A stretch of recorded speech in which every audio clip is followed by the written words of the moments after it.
इसी कॉन्सेप्ट पे बेस्ड ये बहुत ही सिंपल क्वेश्चन सॉल्व करते हैं। ये जो कॉफ़ी मग वही वाला है जो पिछले पार्ट में हम लोगों ने एक रेसिंग कार में रख करके देखा था, तो उसी कॉफ़ी मग को यहाँ पे यूज़ किया है।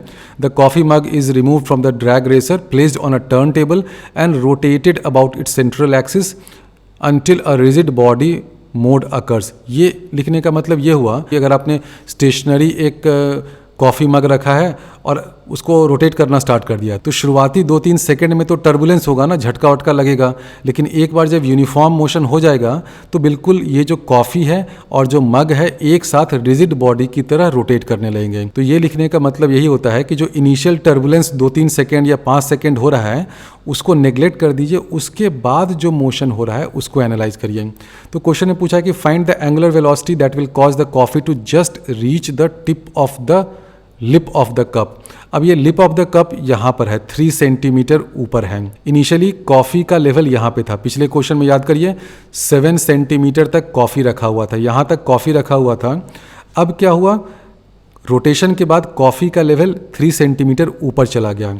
तो अब ओमेगा कैसे फाइंड करिएगा? बच्चों को लग रहा हो कि ये फॉर्मूला यूज़ करिए, बिल्कुल यूज़ करिए, H=R² ओमेगा²/2g। अब इसमें H क्या लिया जाए? अब ये सोचने वाली बात है, इसमें गलती से भी H को 3 सेंटीमीटर मत ले लीजिएगा। ये 3 सेंटीमीटर देखिए क्या है, इनिशियल कॉफ़ी का लेवल ये था, उससे ये 3 सेंटीमीटर ऊपर गया।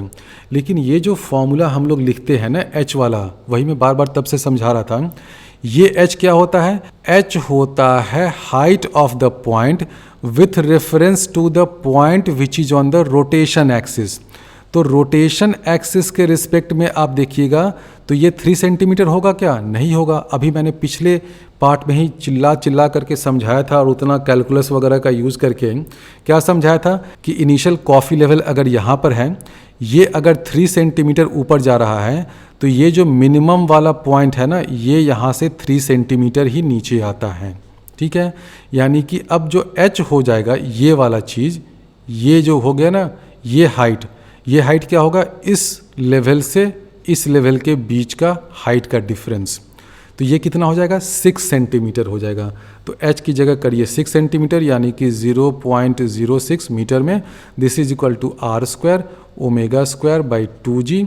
अब इसमें सब कुछ दे रखा है आपको, R दे रखा है 3 सेंटीमीटर वगैरह, G की वैल्यू मालूम है ही, तो इस रिलेशन का यूज़ करके आप ओमेगा की वैल्यू आसानी से फाइंड कर सकते हैं। तो इस क्वेश्चन में मेन पेच यही था कि गलती से भी इस 3 सेंटीमीटर को H नहीं मान लीजिए, ये बेसिकली H/2 है। पार्ट बी में क्या पूछा है? The gauge pressure at point A for this condition. Gauge pressure of this point A पूछा है। गेज प्रेशर का मतलब क्या होता है? जो भी वहाँ का टोटल प्रेशर है, प्रेशर एट A माइनस कर दीजिए P एटमॉस्फेरिक प्रेशर। तो जब भी गेज प्रेशर फाइंड करना हो ना, तो जो फ्री सरफेस वाले पॉइंट्स हैं वहाँ पर आप प्रेशर को 0 मान लीजिए। तो यहाँ पर अगर प्रेशर 0 है, इस पॉइंट पे अगर प्रेशर 0 है तो प्रेशर एट A कितना हो जाएगा? बहुत सिंपल है, प्रेशर एट A हो जाएगा rho into G into height of this point. Simple, यहाँ से लेकर के यहाँ का जो हाइट है वो फाइंड कर लीजिए, कितना हो जाएगा? 7 + 3 10 सेंटीमीटर, यानी कि रो जी इंटू 10 सेंटीमीटर, यानी कि 0.1 मीटर में करिएगा तो ये आंसर हो जाएगा। अब बच्चे कहेंगे सर इतनी आसानी से कैसे आपने कर दिया, इसमें ओमेगा फोमेगा हो रहा है, वो सब का तो कोई रोल ही नहीं रहा। नहीं, बिल्कुल रोल है। ओमेगा के कारण ही तो ये 3 सेंटीमीटर ऊपर गया ना, उसका तो रोल है ही। अगर आप उस तरीके से करना चाहते हैं जिस तरीके से मैंने अभी बताया था, आप उस तरीके से भी कर लीजिए। प्रेशर एट A क्या हो जाएगा? प्रेशर एट O, तो प्रेशर एट O तो हमने 0 मान लिया है, एटमॉस्फेरिक प्रेशर को नेग्लेक्ट करना है क्योंकि हमें गेज प्रेशर फाइंड करना है। तो प्रेशर एट O तो 0 हो गया। प्लस करिए कि ये वाला जो पॉइंट A है वो इस फ्री सरफेस O से कितना नीचे है। इस O से ये A पॉइंट कितना नीचे है? 7 सेंटीमीटर नीचे नहीं है। ध्यान दीजिए, क्यों नीचे नहीं है? क्योंकि ये जो O है ना वो इस लेवल पे है और ये वाला 3 सेंटीमीटर है, यानी कि ये वाला डिस्टेंस कितना हो जाएगा? 4 सेंटीमीटर। तो ये जो पॉइंट A है वो इस O से 4 सेंटीमीटर नीचे है। तो Z डिस्टेंस नीचे हुआ तो उसके कारण प्रेशर कितना इंक्रीज करेगा इसका? रो इंटू जी इंटू 0.04। ये तो एक टर्म हुआ, प्लस दूसरा टर्म क्या हो जाएगा? रो/2 ओमेगा²R²। ये टर्म किसके कारण आता है? ये टर्म आता है रोटेशन के इफेक्ट के कारण। अब इस क्वेश्चन में देखिए क्या होगा, ये पॉइंट A जो है वो कैपिटल आर डिस्टेंस पे यानी कि 3 सेंटीमीटर पे है। तो जैसे ही आप ये ओमेगा स्क्वायर आर बाई 2 ये सब यहाँ पर सब्स्टिट्यूट करिएगा तो आपको ये मिल जाएगा omega square R square by 2 की वैल्यू जब आप करने जाइएगा ना तो ये करने पे आपको ये मिल जाएगा 0.06 इंटू जी। ये आप करके देख लीजिएगा, आपको एग्जैक्टली यही मिलेगा। ये मिलना ही है ना, अभी हमने फाइंड किया था तो क्या आया था, h इज इक्वल टू आया था ना omega square R square by 2g था, और ये h की वैल्यू क्या थी, h की वैल्यू 0.06 थी। तो omega square R square by 2 क्या हो जाएगा 0.06 इंटू जी। तो इसको जब आप सब्स्टिट्यूट करिएगा तो ये आपको क्या मिल जाएगा, ये हो जाएगा रो जी इंटू 0.04 प्लस रो जी इंटू 0.06। दोनों को जब ऐड करिए, इन दोनों को ऐड कर लीजिए तो अल्टीमेटली आप यहीं पहुंच जाएगा रो जी इंटू 0.1। तो ये इस क्वेश्चन को करने का दो तरीका है। वही जब मैं इसका डेरिवेशन भी आपको बता रहा था तो आपको मैं समझा रहा था ना कि अगर आपको फाइंड करना है कि भाई pressure at this point A find करना है तो आप सिंपली ये करिए कि इस ए पॉइंट का डेप्थ कितना है फ्री सरफेस से, जितना भी डेप्थ है उसमें रो जी से मल्टीप्लाई कर दीजिए, आपको प्रेशर मिल जाएगा। ये एक तरीका था। दूसरा तरीका ये था कि आप इस सेंट्रल पॉइंट ओ से देखिए कि इस पॉइंट से कितना नीचे है, देखा कि z डिस्टेंस नीचे है तो रो जी z एक टर्म लिया। फिर देखा कि ये जो पॉइंट है इस रोटेशन एक्सिस से r डिस्टेंस पे है, तो इस r डिस्टेंस पे होने के कारण जो रोटेशन होगा, उस रोटेशन का जो इफेक्ट होगा उसके कारण प्रेशर इतने से बढ़ेगा। तो आप इसको दो तरीके से भी समझ सकते हैं। मुझे लगता है कि ये पहला वाला मेथड ही ज़्यादा आसान है। अगर आपको क्वेश्चन में ये मालूम हो जा रहा है कि वो पर्टिकुलर पॉइंट फ्री सरफेस से कितना नीचे है तो सीधे सीधे आप इस फॉर्मूले को लगाइए, आसानी से आप इसको सॉल्व कर सकते हैं। इसी कॉन्सेप्ट से रिलेटेड एक क्वेश्चन जेई 2005 में पूछा गया है। A U shaped tube contains a liquid of density rho and it is rotated about the line as shown in the figure. Find the difference in height h of the liquid column. Assume diameter of the tube d is much less than l। तो इस question में भी आप देखिए कि जो liquid है वो रोटेट कर रहा है, लेकिन पिछले क्वेश्चन से डिफरेंस सिर्फ ये है कि इसमें जो लिक्विड है वो एक यू ट्यूब में कंटेन्ड है। पिछले वाले क्वेश्चंस में जो लिक्विड होता था वो एक फ्री बीकर टाइप का या सिलेंडर है उसमें कंटेन्ड होता था, लेकिन लिक्विड का मोशन दोनों केस में सेम है। इसमें भी लिक्विड रोटेट कर रहा है और इसमें भी लिक्विड रोटेट कर रहा है। अब ये लिक्विड रोटेट कर रहा है तो अगर इसके मोशन को हम लोग ग्राउंड फ्रेम से एनालाइज करें तो लिक्विड का जो भी छोटा सा एलिमेंट या छोटा सा टुकड़ा होगा, मान लेते हैं कि यहाँ पर एक लिक्विड का छोटा सा एलिमेंट है dx लेंथ का, तो इस एलिमेंट में जो लिक्विड कंटेंड है वो एक सर्कुलर मोशन कर रहा है। उस सर्कुलर मोशन के लिए इस लिक्विड को एक सेंट्रीपेटल फोर्स की जरूरत है। अब क्वेश्चन ये उठता है कि वो सेंट्रीपेटल फोर्स कौन प्रोवाइड कर रहा है। तो वो सेंट्रीपेटल फोर्स जो है वो डिफरेंस इन प्रेशर के कारण आ रहा है।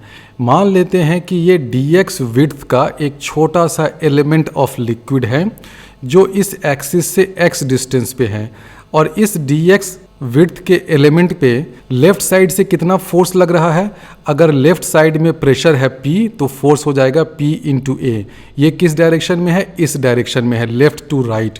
और इस साइड में राइट साइड में अगर प्रेशर है P प्लस डी पी तो फोर्स कितना होगा P plus D P into A, और ये किधर से होगा, राइट टू लेफ्ट। तो नेट इनवर्ड फोर्स कितना हो गया, नेट इनवर्ड फोर्स हो जाएगा P plus D P into A minus कर दीजिए P इंटू ए। ये क्या हो गया, ये हो गया नेट इनवर्ड फोर्स या centripetal force acting on this small element.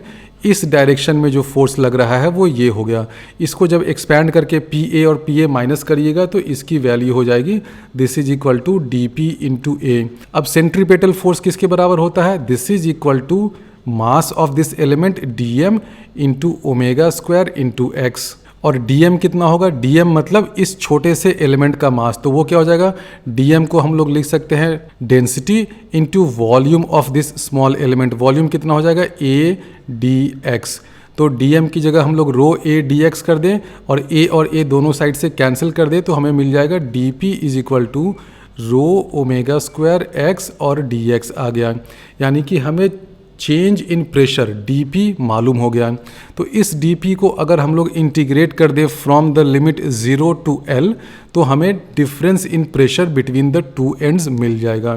तो इसको इंटीग्रेट कर देते हैं फ्रॉम लिमिट 0 to L। तो यहाँ प्रेशर हो जाएगा, मान लीजिए कि लेफ्ट एंड पे, इस एंड पे प्रेशर हम लोग कर देते हैं इसका नाम P1, और इस एंड पे जो प्रेशर है इसका मैग्नीट्यूड कर देते हैं P2। तो यहाँ पर क्या हो जाएगा P1 to P2, और इधर इंटीग्रेशन होगा 0 to L। 0 to L हम लोग इसलिए लिख सकते हैं क्योंकि देखिए अजम्पशन भी क्वेश्चन में दे रखा है, assume diameter of the tube D is much much less than L, यानी कि ये वाला जो डिस्टेंस है ना बहुत ही छोटा है, ये वाला डिस्टेंस बहुत ही छोटा है।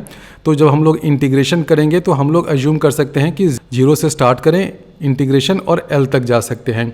अब इसको इंटीग्रेट करिएगा तो आपको मिल जाएगा P2 minus P1 this is equal to rho omega square L square by 2। बहुत सिंपल है। अब P2 माइनस P1 से आप H की वैल्यू फाइंड कर सकते हैं। आप चाहें तो एटमॉस्फेरिक प्रेशर को कैलकुलेशन में ले भी सकते हैं, नहीं भी ले सकते हैं, उससे कोई फ़र्क नहीं पड़ेगा क्योंकि दोनों साइड वो कैंसिल हो जाएगा। तो मान लेते हैं कि यहाँ पर और यहाँ पर प्रेशर क्या है, एटमॉस्फेरिक प्रेशर है। तो मैं ये लिख सकता हूँ P1 इज इक्वल टू क्या हो जाएगा, P एटमॉस्फेरिक प्लस ये वाला जो भी हाइट है, ये हाइट कितना है, मान लेते हैं कि H1 है, तो हो जाएगा रो जी H1।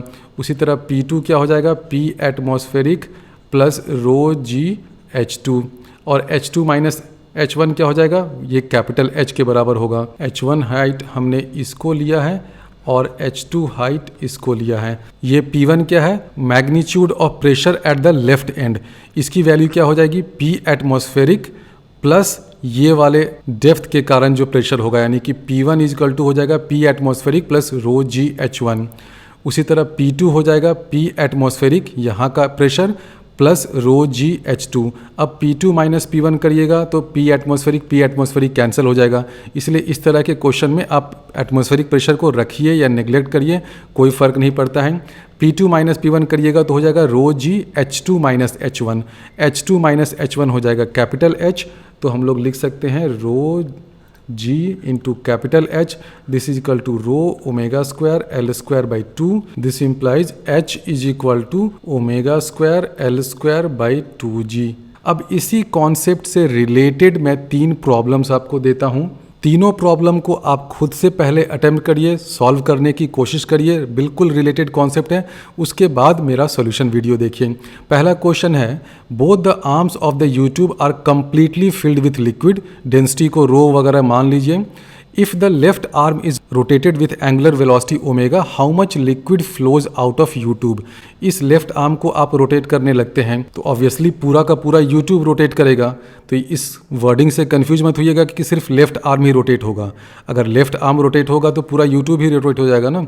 तो ये पूरा यूट्यूब रोटेट हो रहा है ओमेगा एंगुलर वेलोसिटी से। तो पूछा है कि इसमें से कितना लिक्विड बाहर निकलेगा।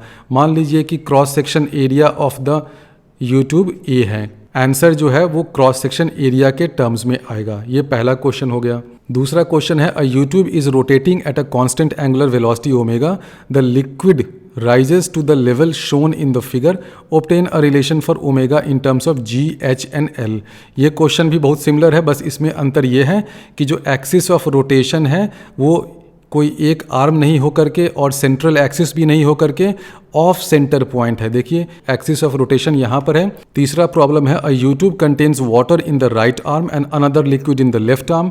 It is observed that when the U tube rotates at 50 RPM about an axis that is 15 centimetres from the right arm and 5 centimetres from the left arm, liquid levels in both the arms become the same and the fluids meet at the axis of rotation. Fluid यहाँ पे meet कर रहा है।